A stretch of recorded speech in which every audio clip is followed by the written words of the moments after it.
पूजा के बिना हमारी कोई उपासना की कल्पना भी नहीं है।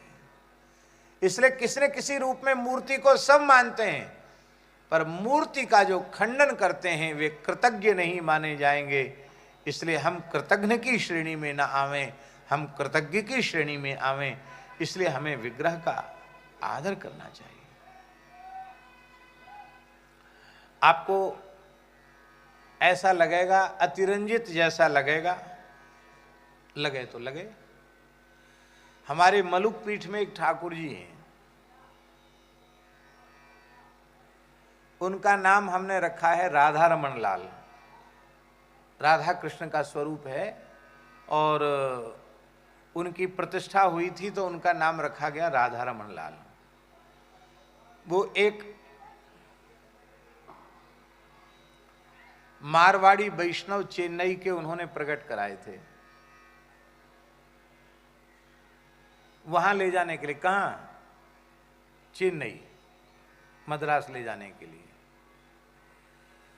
और अब मलुक पीठ में ही प्रतिष्ठा हुई।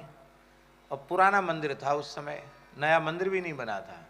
तो बोले ये कुछ दिन मलुक बिहारी जी के साथ रह जाएंगे और यहाँ संत लोग पूजा करेंगे और बाद में हम उत्सव महोत्सव करके उनको वहाँ ले जाएंगे, मद्रास ले जाएंगे, चेन्नई ले जाएंगे।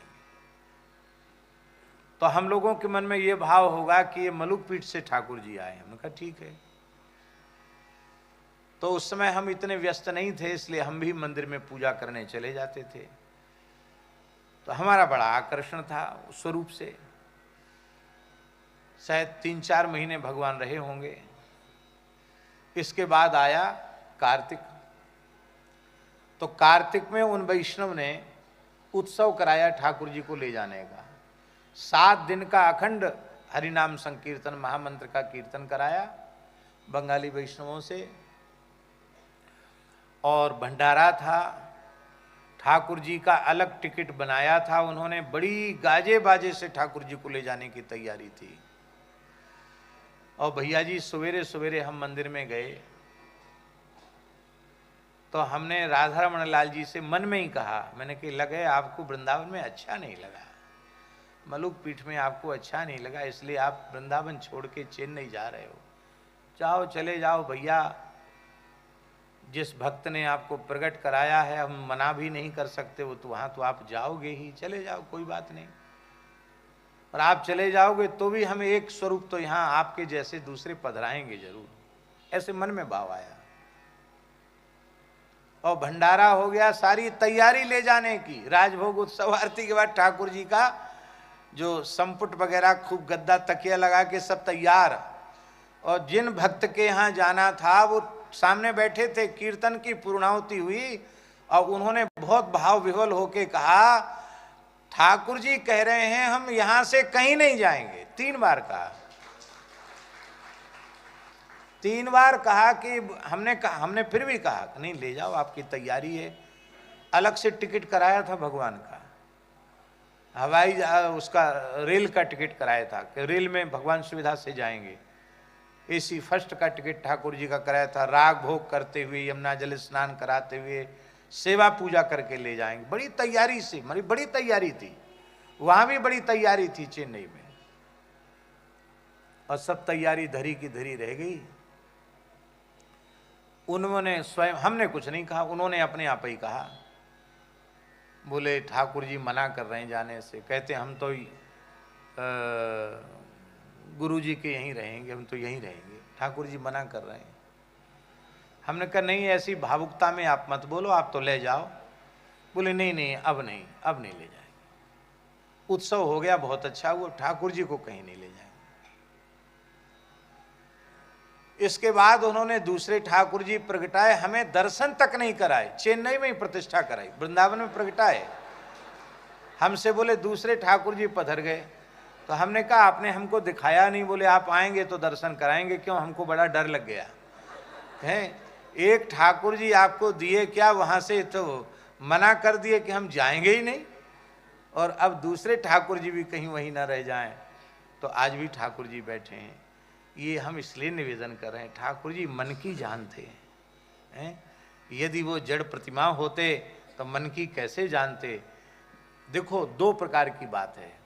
ज्ञान मार्गी जो लोग हैं वो मूर्ति को प्रतीक मानते हैं, परमात्मा नहीं मानते, परमात्मा का प्रतीक मानते हैं ज्ञान मार्गी साधक। पर प्रेम मार्गी साधक प्रतीक नहीं मानते हैं, साक्षात स्वरूप मानते हैं। इसलिए मूर्ति प्रतीक नहीं है। जो लोग प्रतीक मानते हैं वो माने प्रतीक। प्रतीकोपासना साक्षात उपासना नहीं बन सकती।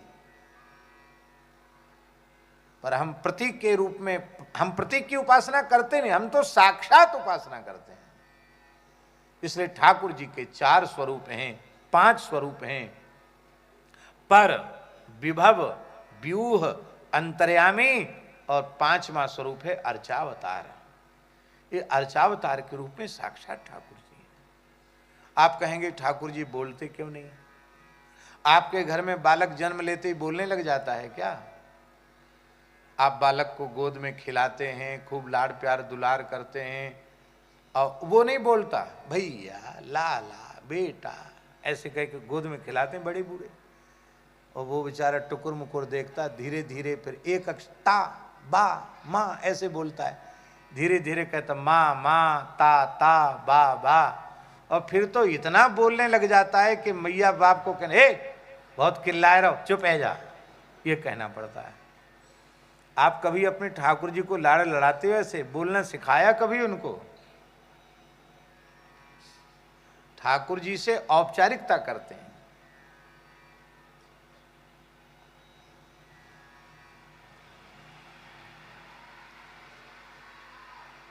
अब कहने नहीं चाहिए, कहने से कई बार हानि भी हो जाती है। हमारे जो त्यागी जी हैं ना, बड़े संत, तो पहले खाक मलुक पीठ में कुछ दिन उन्होंने भी पूजा करी।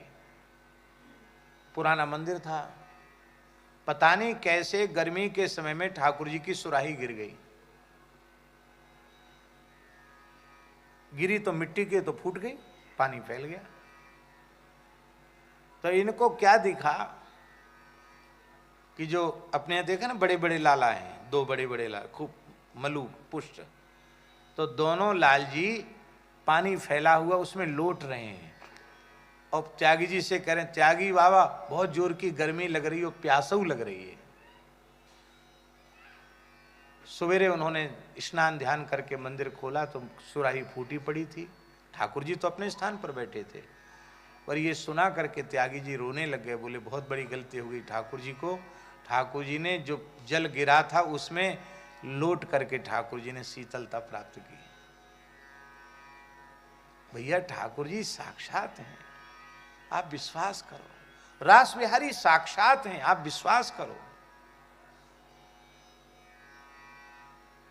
ये रास बिहारी स्वरूप, ये भी भगवान का साक्षात स्वरूप है, ये भी अर्चावतार ही हैं।